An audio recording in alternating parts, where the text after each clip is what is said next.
platforms? TikTok. Well, TikTok. we're getting there. Now we're live everywhere. Yeah, mine's still loading. Looks like, but now we go. There we All go. right. We're good. Good to see you, partner. Good to see you too, man. Yeah. Thanks for your patience with me the past couple of weeks. Life has been great.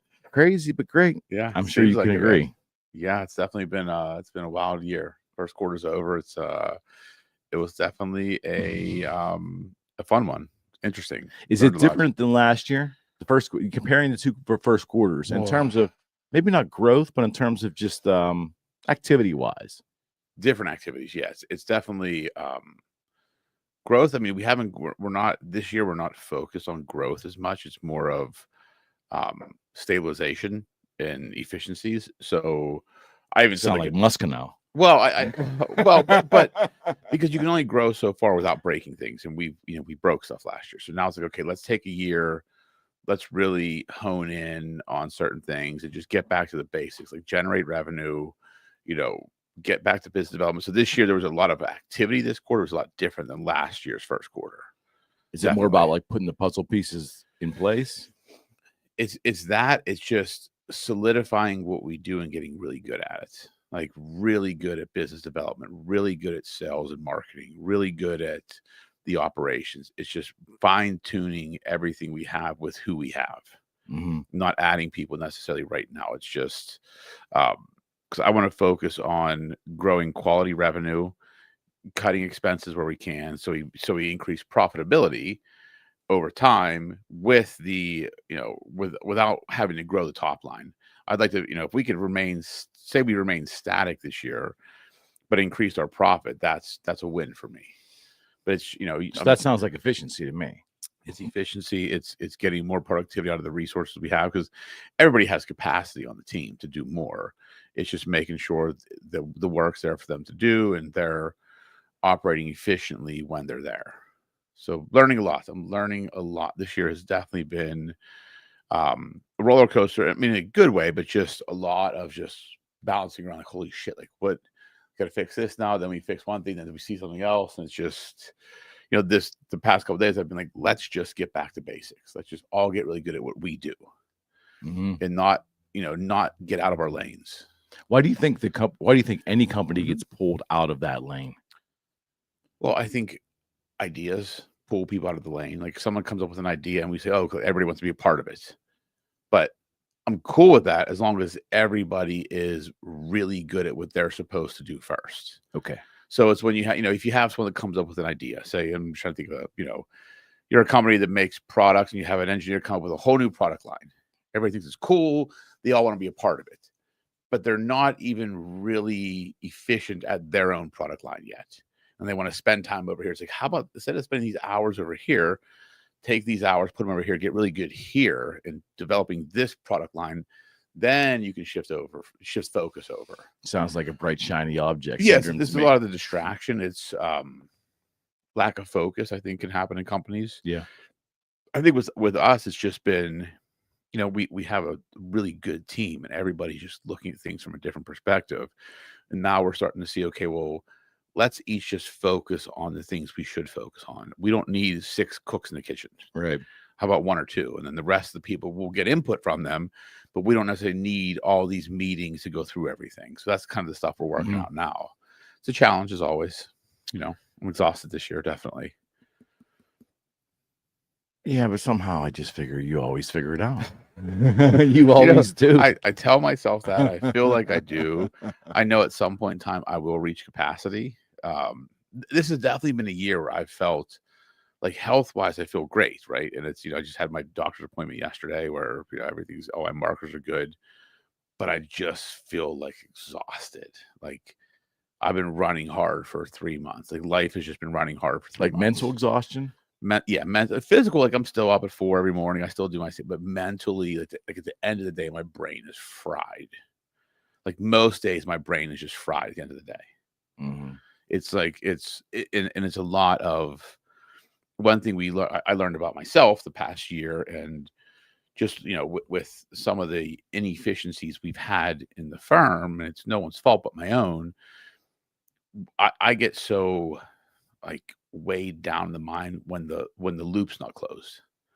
So if I ask someone, like I'll use Gabe as the example, right? So if I ask Gabe in the office, hey, can you email this client and let them know X? He goes and does it, but he may not come back and tell me that he did it. So the loop's not closed with me. It actually came up, say, before I got here, I was like, oh, an issue came up with one of the filings we had, and it's like, can we send this client? Well, did this client pay? They had a question about the invoice. I know I told Gabe to email her. Did he email her? He's like, oh yeah, I did. Here's what she said. But that was last week. The loop was still open in my mind. So that clogs up my head. That's why I feel like I'm mentally run down, because these loops weren't being closed with me. Right. And that's my own fault for not telling people to close them. Now I'm getting very vocal, like, hey, I need this closed.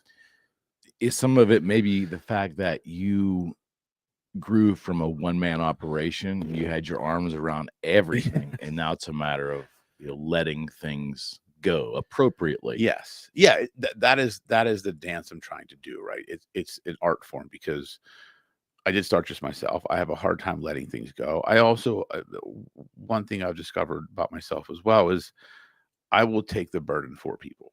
So if I sense somebody's having a bad day or they're stressed, I will do the work to not burden them. That's not the right thing to do, and it actually stunts their growth. But I recognize that I've always been this type of person that feels other people and kind of what's going on with them. Mm-hmm. And I'm like, they got something going on. Like, I can just do this easier myself. I just end up doing it myself. So I'm learning to let go of those certain things, just because I understand it's not for me to carry their burden unless asked. Mm-hmm. It's not like I'm making the decision that this is something they can't do because I believe they have something else going on. When that's not the right assumption to make. So that's been definitely that caught me up a lot, but I'm learning to work through that, man. It's a work in progress. Well, I would imagine too, like, as the firm grows, mm-hmm. and you have more people, yeah, you just by the hours in the day, you'll never have that that kind of personal relationship with the entire group as you do now. It's going to look different. Yeah, and feel different. Yes, it definitely will. I hope not. And I hope it's not for a long time, but it definitely will. And that's just my job to make sure, as a leader, that addressing things I need addressed, and make sure I have the right people in place that are the next level down. Make sure that the culture doesn't change, communication's open and freely flowing. And I realized too that everybody's called me out on it. I need to be more direct with people. I need to just be very direct. This is what I want. And you got that feedback from others, from people in the firm. I appreciate the honest feedback people give me, that sometimes I can be too nice. And it's just because, I just tend to do the things that need done without burdening someone else. Now it's like, okay, if we're going to grow and I'm going to get all of these people to grow in their professional lives, I've got to be very direct. This is what I expect. No ifs, ands, or buts about it. Mm-hmm. And then just be very clear with that. So getting there, man. Getting there. Yeah. Okay. So when you hear the term emotional courage. Okay. Ooh. Okay. How do you view that concept, or how do you think that fits in today's society? Ooh, emotional courage. Mm-hmm. That's tough, because I can define it a few different ways. If you're asking my natural instinct, as you said, which I don't hear that very often, right? As you said the word, to me, I thought of emotional courage is the courage to say something someone needs to hear without regard to the emotion they will feel. Meaning, you may not like what I'm going to say, but you need to hear it. Mm-hmm. Like that, I think, is emotional courage, because you're being courageous in what you're saying, and the emotional reaction you're going to get is not of concern. Maybe that's not the right way to define it. That's what came to my head. Probably 4 or 5 definitions to emotional courage. Another definition that I think of often too is someone obtaining or working toward obtaining enough courage to view and emotionally handle a circumstance better for themselves. Yeah. Or similar to what you say, finding the emotional fortitude and strength to convey feelings or emotions to someone else when indeed they might not land well. Yeah, that's right. That's where the courage comes into me. It's like how is this gonna land when it's something I know the person needs to hear? They may not, and that's a hard thing to do, right? Because who am I to say that I know? But that's just my belief, my perception that hey, this is something they need to hear because they're struggling with something. I can see what it is. Let me address with them, and then I got to have the courage to not worry about the reaction because people are going to react how they react from their own limited viewpoint. Where do you think we stand as a society in 2025 with that idea of emotional courage? Where do you think, just based on observation? I think people dance around things a lot, myself included. Like I can include myself in that. I'm not going to sit here and say I have always been emotionally courageous. My own emotions, I'm fine, right? With other people's, it's not. I haven't been as courageous as I could have been because I don't want to upset anybody because I can see there are certain people I know in my life that are more adept at, adjusting their emotions to a situation. Other people just emotionally react and they can't control it. And those are the people that you got to be careful with, right? Because it may not land. They may overreact. And I always look at the initial reaction is not so bad if it'll marinate with them for a while. They can get pissed off the bat, but you know that's going to marinate with them, and a couple of days later they're going to come back and say, you know what, I thought about what you said, and then have a discussion about it. The concern is always the people that just overreact, automatically say no, boom, boom, boom, and then you get into a fight over it. Yeah, I don't know many people like that, but I've known a few in my life that have been like that. Agreed. So those are people that are kind of maybe operating from a more pure reactionary standpoint. Yeah, or they haven't went through the development process of understanding, having that self-awareness of who they are. Because sometimes I've had that smack of reality, right? You think you're operating a certain way, and then all of a sudden someone smacks you in the face, says, that's not what you're doing at all. And you take a step back and shift your viewpoint slightly, and you look at it and say, you're right. Like I am. That is not what I'm doing. That happens to me all the time. Because we tend to, when it comes to emotions, right, we tend to be egocentric. We think we know what we're doing. We think we're doing everything right, and when someone smacks you in the face and tells you, no, you're wrong, sometimes you got to step back and listen. You're right. But isn't that an interesting, I don't know how to do it yet. It's because in one regard, we do forge ahead with our ego, believing that we're doing, or we know what we're doing, and it's the right thing. Yeah, we do. And to some people, when you say that, it's just an arrogant, egocentric person. But in reality, don't you need that courage you're displaying to make any progress in anything in life? Yes. You have to have it. It's a fine balance. Well, I think it comes down to, like you say, humility, right? It comes down to having courage and humility. Courage to make the effort, humility to know when you're wrong. And I think that's something I've learned. The older I've gotten, I've become more courageous in the things I do, but I also have more humility to know when I'm doing something wrong. Because the older I get, the more I know I don't know. So I do look for feedback. I may not like the feedback. I'm not going to sit here and be like, oh, yes, thank you. It's the best feedback ever. I love it. Tell me more. Sometimes I do get pissed off. Wait, there's more. Right? I mean, sometimes I do get pissed off, in the office with, what Gabe or Jess will talk to me about certain things. They'll call me out on stuff. And I'm like, and I initially will maybe get pissed. And I'm like, wait a minute. Okay. I'll think, well, okay, yeah, it does make sense. But I think you have to have the humility to know that you're not always right. And I think the older I've gotten, the more I realize that I'm not always right. Very rarely am I right. I try and do what's right. And that's the difference. But yeah, it does take courage. When someone says to you the idea of emotional timidity, what do you think about emotional timidity? My first reaction is that people I would equate it to a visual. Okay. Like a piece of fine china. You don't want to drop them, shake them, or they'll break very easily. If you're emotionally timid, I feel like any type of overly exaggerated or overly rambunctious person will break them.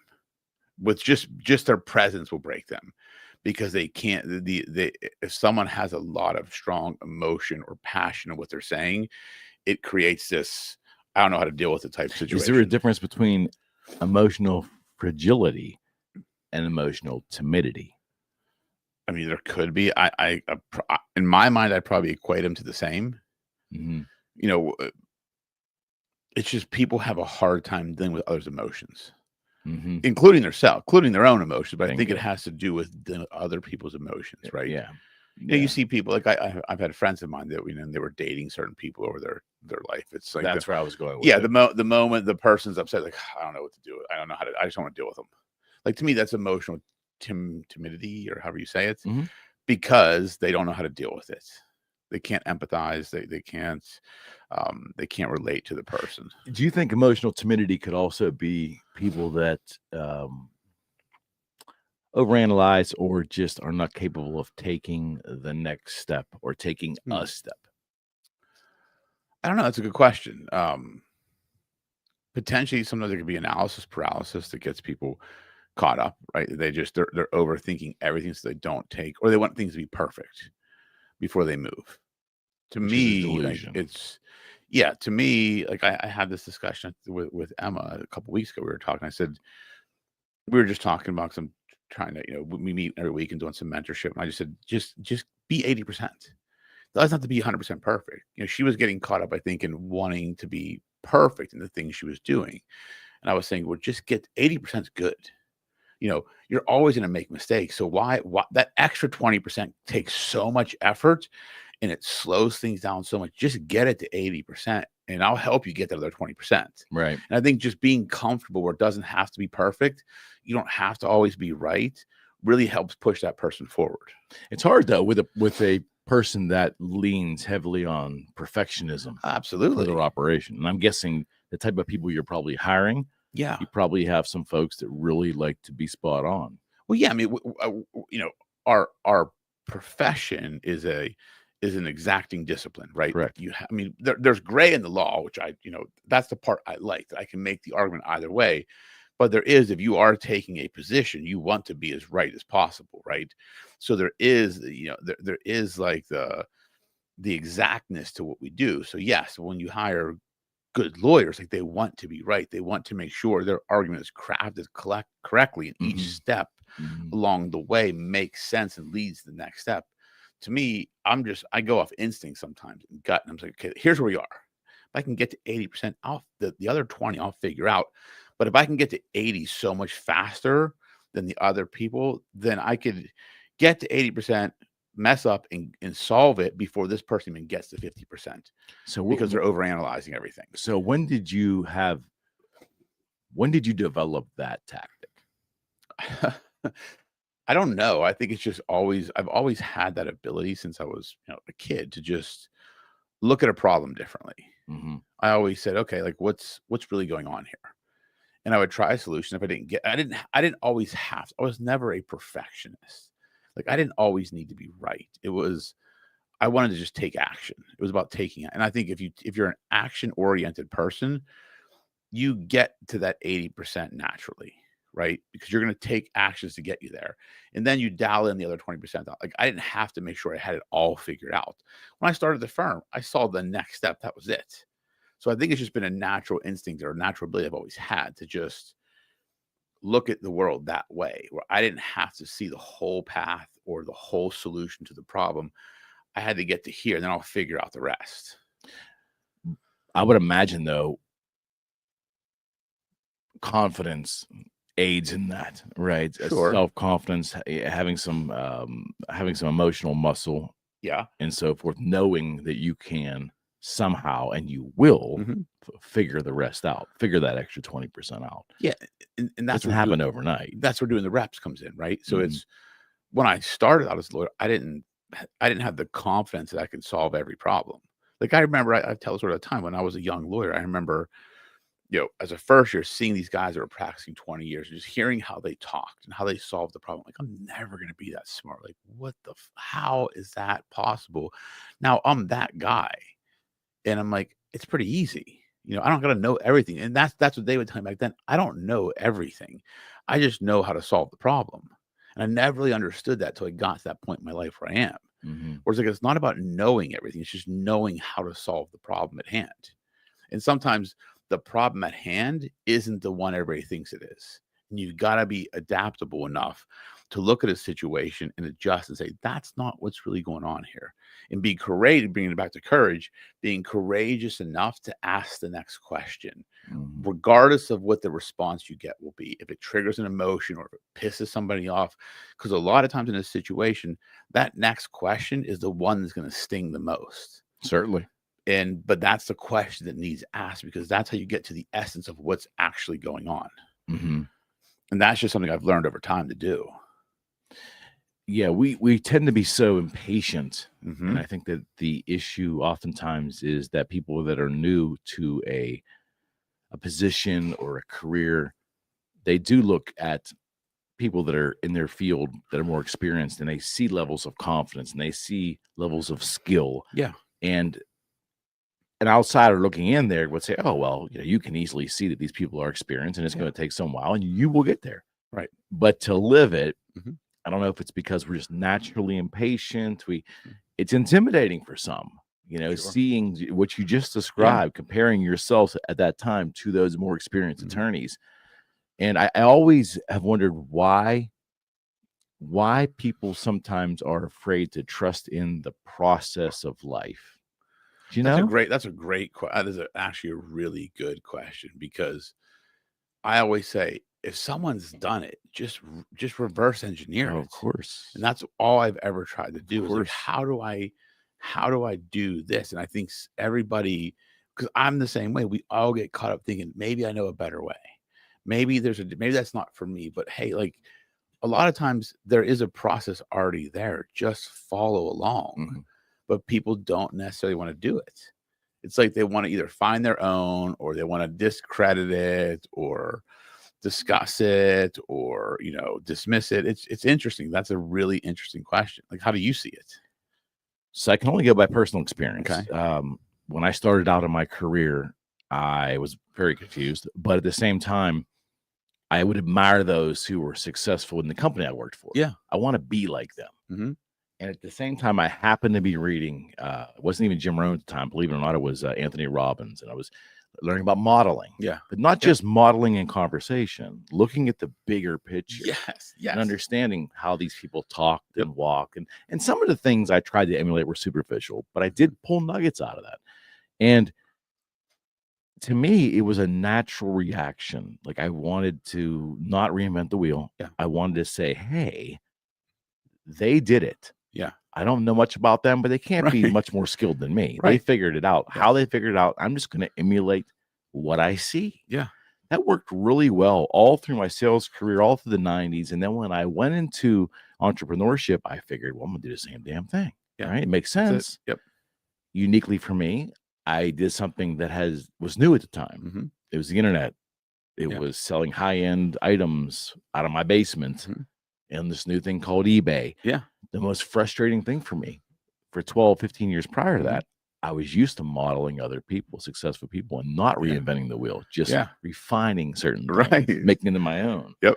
Now I was doing something where I had no mentors, no direct one-on-one mentor. Yeah. And it was tough. It was really, really tough. And I've talked about this in little video shorts I've done where I did not have a mentor. I found mentors in philosophy and mentors in business, but I didn't find someone who was doing exactly what I was doing. Yeah.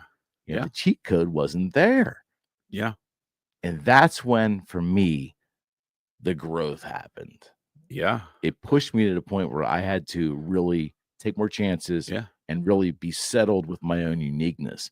When I wasn't, I realized how I was not settled in my own uniqueness all those years. I was almost like a little clone. Yeah. Right. No, I mean, you're and that's okay in certain instances. I always say the same thing with me. Like, when I started the firm, I had no model. I had, no mentor say, this is how you build a law firm. I'm like, I'm just going to figure this out. And that's what I did. And then, when we talk in the office about like marketing and business development, I tell all the attorneys, I said, look, it's just about consistency. And to me, I did it. Just follow the model. Like bingo. And I when I started the firm, like we met that summer of 2019, right? That's when I did the first podcast, I think it was. From that, and I incorporated the firm July 1st of 2019. From that date until about COVID, I had 5 to 7 meetings every week. just with people I knew, ran into, acquaintances, just to like let them know, here's what I'm doing. Start the networking. Firm, started that. It was either breakfast, lunch, or after work, but it was consistent. I did it literally for 6 to 9 months straight, almost every single week, 5 to 7 meetings. Some of them may have been phone calls too, but that paid off. But it had to be that level of activity and that consistency over time. I always tell everybody, I said, just pick one thing and be consistent with it. Like what they say, focus means focus on one course until successful. And I think we all have the tendency to just jump around. I've done that in my entire life. Like you find a path, you go here, oh, it's not working. But you just once I learned to just focus and just be disciplined and methodical in what you do until you hit success. And follow if someone did it before me. Like I didn't know anybody that started the law firm, right? But I said, okay, marketing. I knew marketing. I watched how people market. And I started, okay, talk to people. Step one, talk to people. Okay, how do I talk to people? I have a ton of contacts I built up over my, at that point in time, 16 years in the legal field or just in the professional, where I said, okay, let me start emailing them, text them, hey, let's grab coffee, let's grab lunch, let's grab a beer, boom, boom, boom, boom, boom, do that. And it wasn't about me selling them anything. Of course, hey, here's what I'm doing. I started a firm. Is there anybody I can introduce you to? Check out my LinkedIn. It was about the relationship. It was about the relationship. That's it. And it paid off. And it still pays off. People I met back then still paying off. But it's I picked a course and just put in relentless effort.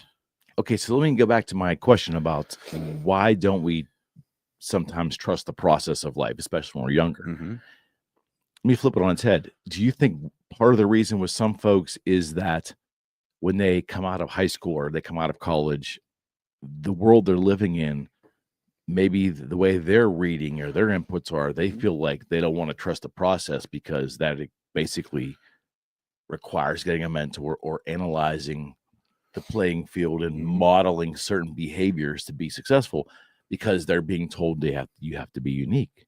You have to do your own thing, to go your own way.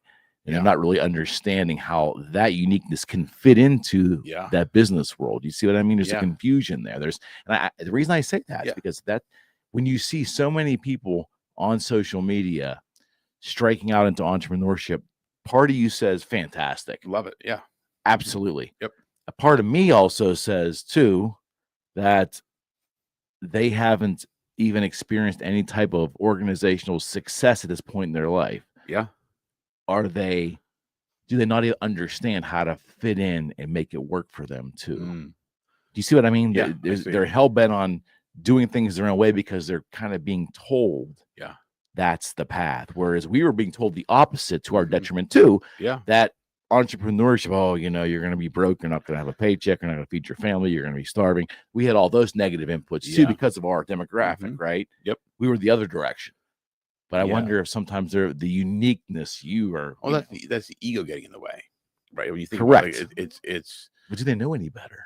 I don't know. That's a good question. I think like if I look at just life, right, and other businesses, clients I've worked with, where and just friends of mine that have businesses where they have the people that aren't performing or they're frustrated with. There's usually a couple problems. One, the work ethic. Right. That's always first and foremost what I see the most. It's everybody defines work ethic differently. But to me, certain professions have a minimum standard. And if some of them don't even hit the minimum standard, like I'm thinking of a friend of mine who we were talking about this a couple of weeks ago, and the same thing. It's like they just weren't hitting the minimum standard. Two, then it's the ego, right? They want to be unique. So why would I follow your path? I got to make my own path. Bingo.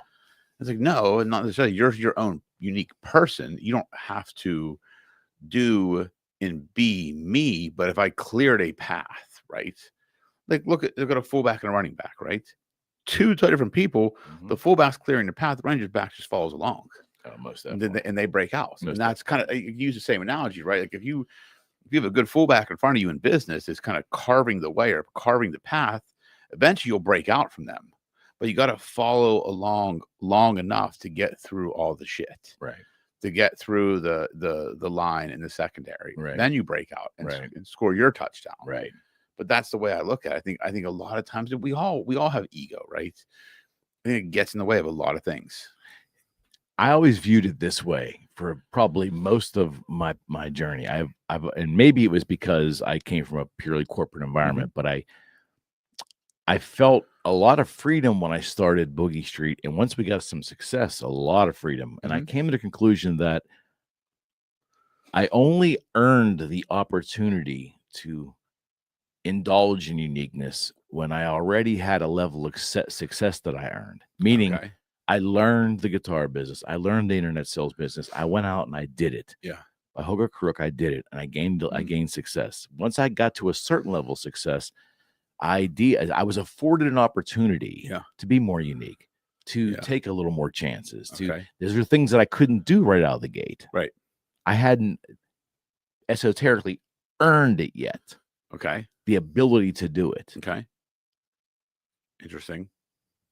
Now, do you think that catches people, that gets people caught up now because they feel like they haven't earned it, or they think they've earned it just by it being in existence? I think that's part of it. Yeah. I think overall you're exactly right, but when you drill down there, I don't think it's always their fault for their first step, because I don't believe that the idea of work or a work ethic, they truly understand what that means in an organization for personal development. I just think there's a lot of people entering the workforce that are confused. They don't see clear paths. They see social media, and they see a lot of internet-based things telling them to do this. You're right. And the pressures are coming based on the person. The pressures can come from anywhere. Yeah. But we didn't have a lot of those pressures. We I think it's too. It's deciding what you want to be, deciding how you want your life to stack up. And they may have a harder decision making that because the options look bigger to them. Right. There's that, and it's funny because I went to lunch with the referral partner of mine, two guys. Was last week, and the one guy who's like a partner at this financial firm. He's a little bit older than me, and he was talking about. He's like, oh yeah, he was talking about like some of the young advisors they have. He's like, they all want these things called boundaries. He says boundaries, like, I'm not going to answer the phone after 5 o'clock. I'm not going to answer the phone on the weekends. And he's like, you're in the service business. He's like, it is our job to serve clients when the clients need served, not when it's convenient to us. Like if you, and it was just funny. He was very matter of fact. It's like, if you want to have a job like that, like go work at restaurants, like go work at a gas station somewhere where when you're done, you're done. But in what I always say, like, yes, but if you the willingness to eliminate your boundaries actually gives you freedom. Oh yeah. Like, and I don't think people get that. Like, they think they got to have these boundaries because they need their freedom. They need a delineation between the work life and the personal life, where if you integrate it all, kind of how I have, you become free. Because I always say, if my clients know they can call me whenever they want, I'm going to pick up the phone. The one time I don't, because I'm doing something, they don't give a shit. Because they know something must be going on. It's important because he always picks up my call. And it's the level of freedom you get by giving accessibility and eliminating certain boundaries in life as a professional, in any professional organization. That's so well put. I think people don't understand. They think that I have to have this, like, can't have this. You got to have this line here. Like, this is when I'm here. Like, no, I believe in being present, right? When you're with your family or when you're at work, you need to be present where you are. But if you try and draw a hard and fast line, you become a prisoner to the line. You eliminate the boundary, you truly become free. 100%. And people don't understand that. I don't understand why. Well, it's so spot on. If you were to sit down with 100 real estate agents in my field, and you were to line us all up and ask that question, we are free. We are busy. Right. Yes. And we have, but we make if you're going to and I'm sure it's the same in your field, if you're going to develop a level of success there, you need to be accessible, especially to those most important to you. And that accessibility and that relationship building that you're doing with this client base and in this circle gives you the freedom. Yeah, right. But I think some people on the outside looking in don't see it. You almost have to you can't really maybe grab onto it conceptually from the outside. You've got to see it from the inside. Yeah, you got to be in it. Like, I've always looked at that way, and it's just because I've never felt constrained by my profession, because I've never tried to put boundaries on it. Even when I was like come out of law school as a young lawyer, I'm like, it is what it is. It's just I embrace the profession, and as long as you do it, I always say do what needs to be done when it needs done. Correct. If you do that, life gets very simple. It's when you put off stuff, delay things, procrastinate, is when shit gets caught up. It's a big mind shift for folks who have toiled. Toiled's a negative word. I don't mean it that way. People that have lived in the corporate space, it's a big mind shift for them. And I had to make that adjustment. When I went from being a pager salesman, so dating myself, after I left Patient and I started this guitar thing, the freedom was wonderful. But at the same time, my clients, a lot of them were international. They were texting me at 2 a.m. and sometimes if I was up, I'd respond, or the next morning. You can be sure I would. The sooner I responded, the better response I got, the more sales I got. I learned real quick that being accessible and attentive and positive yielded tremendous results. 100%. And with that, I never felt burdened by it. I was free. I wasn't looking at a 9 to 5. I wasn't looking at any time constraints.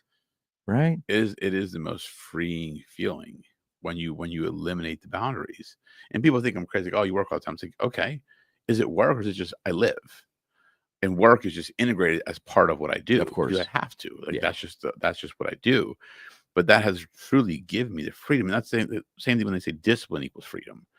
The more disciplined you are, the more free you are. I believe that. Like there are non-negotiables I have in my disciplines every day. Matt and I were talking today in the office, and we were just talking about like how I was doing those meetings when I first started out. I said, people think I'm disorganized because if you go in my office, like, it looks like someone's a bomb went off in there because there's just shit everywhere. I said, but what people don't understand about me is in my brain, I am like disciplined and methodical in the way I think and the way I do things. It's like, I will know, okay, I got to do this and then this. And it's just, and I am almost methodical to a fault when I do certain things. But it's like, people don't understand that about me because they look at I'm pretty free flowing in my office. I got shit everywhere and but I know where it all is.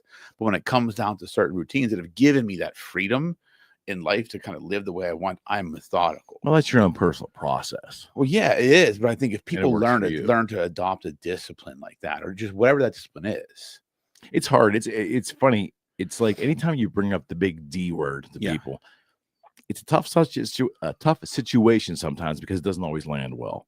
And it's I don't know what it is about that word, but people get, heaven forbid, they get offended when people talk about personal discipline and because it's almost like, well, I do this and you don't do any of this. That's not ever the case when I talk about discipline. It's because they may have disciplines to do things that I don't find interesting or that I couldn't do. Right? I mean, it's just a word that I'm applying to a conversation. So there's no negativity here. Not at all. And there's no ego here.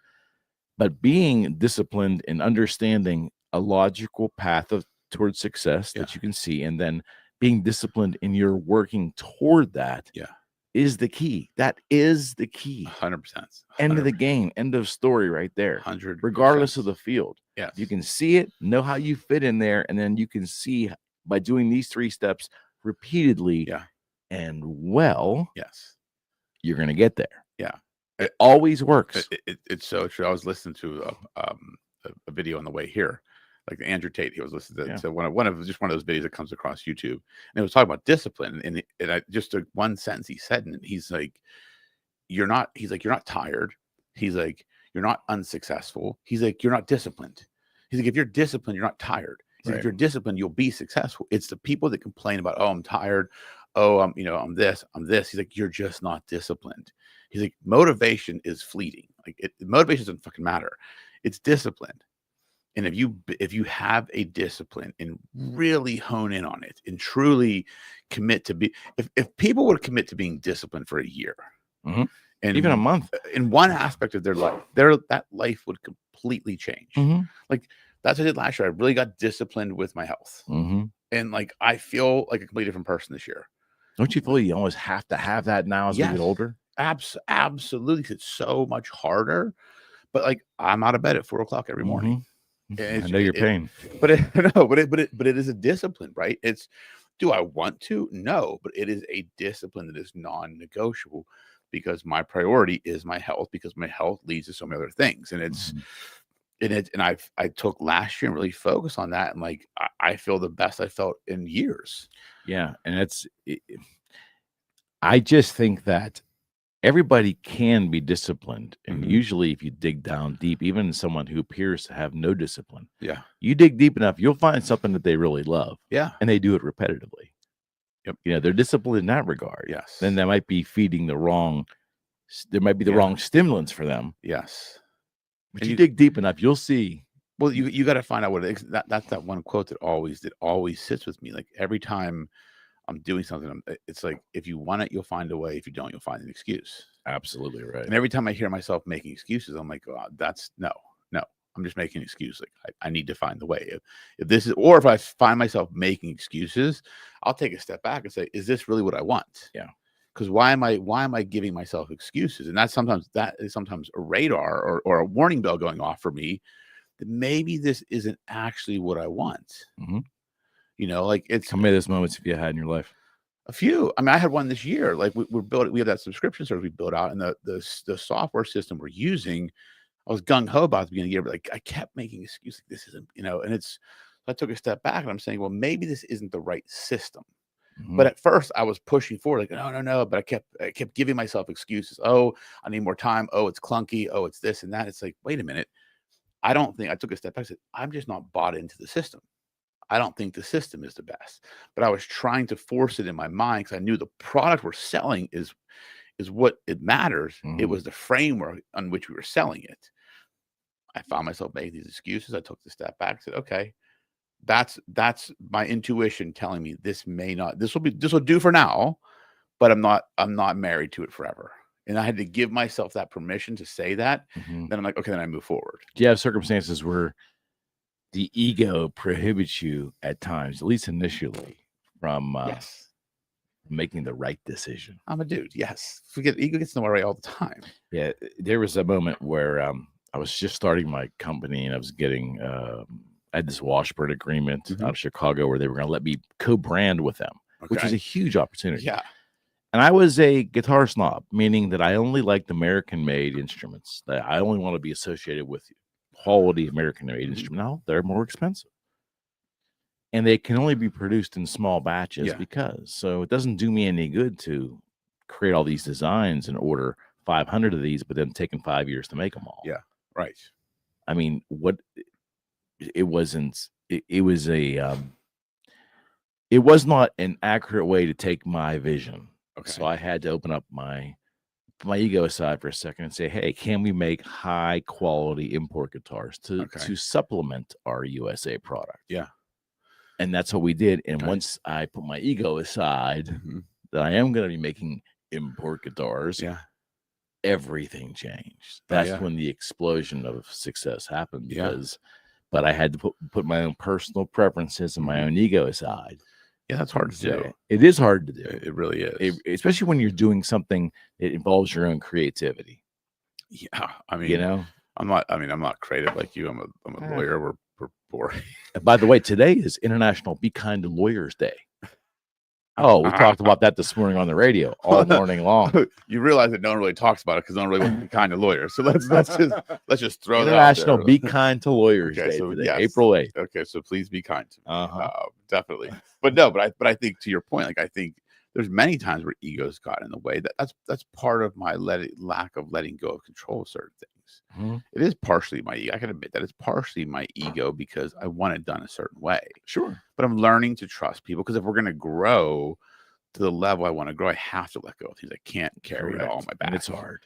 It's hard because again, like I care about the people so much that work for me and I want to see them be successful and I don't want to see them mess up. So there's a lot of times where I'll just do the thing.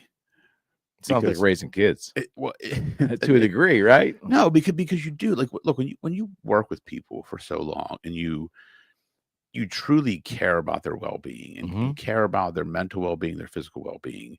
And I know that I can carry a lot of burdens myself. So I will sometimes do things just for the sake of doing them, so not to burden someone else. And that is the complete wrong way of thinking of it. I know that. And that is my ego getting in the way.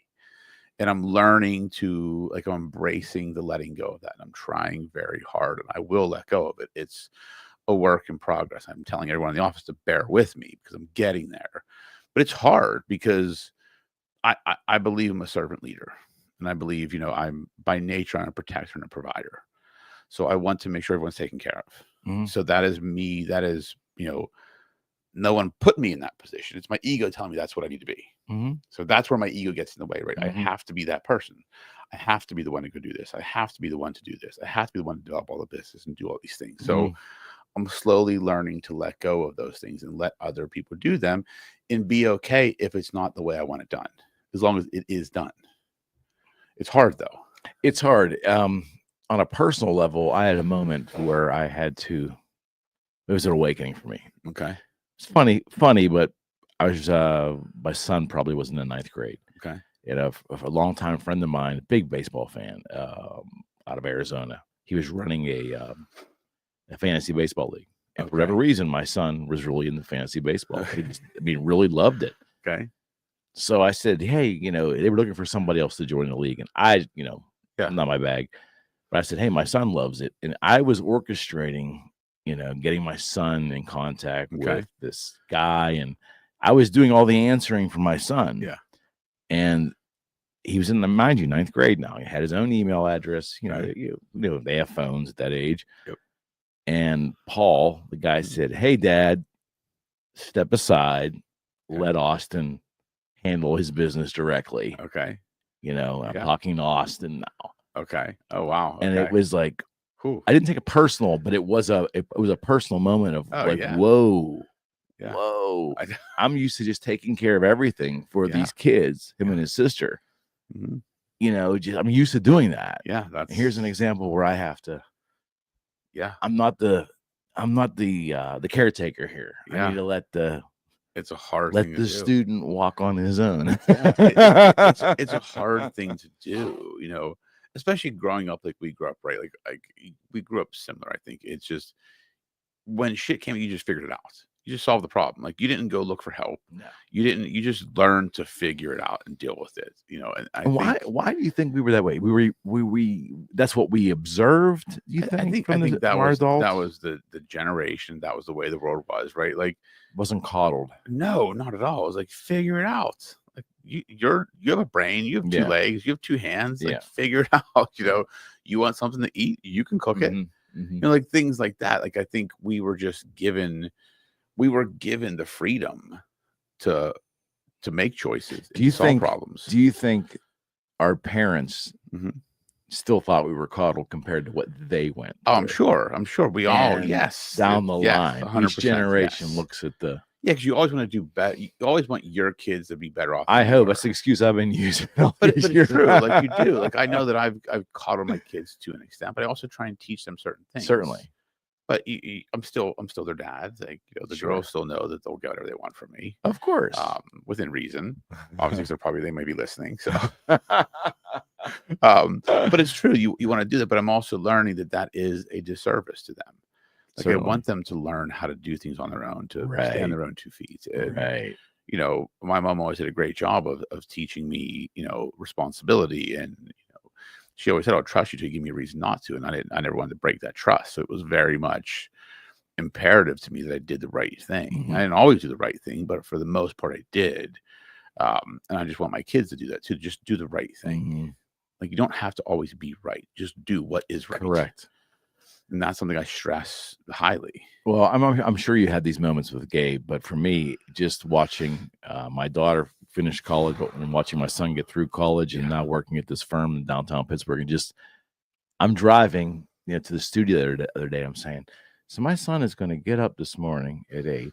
My little kid's going to get up at 8, drive down to Pittsburgh to this firm and sit and do financial work. Yeah. In his, work clothes, and get in his car and drive home from Pittsburgh and It's so amazing. I mean, in one regard, it does tell you about the expansion of time, unfortunately. Yeah. But it really is a feeling as a parent. Yeah. It's one of those moments you have like, wow, my Yeah. kid figured it out. I have that every day. Do you know what I mean? When Gabe walks in the office, I look at him like, oh, and I still look at him as a little 5-year-old. Bingo. And it's, and every day I do that. And I'm harder on him than anybody else. Mm-hmm. And I find myself, and I'm trying to temper that, but because I have such high expectations of him, because he is such a special kid. Mm-hmm.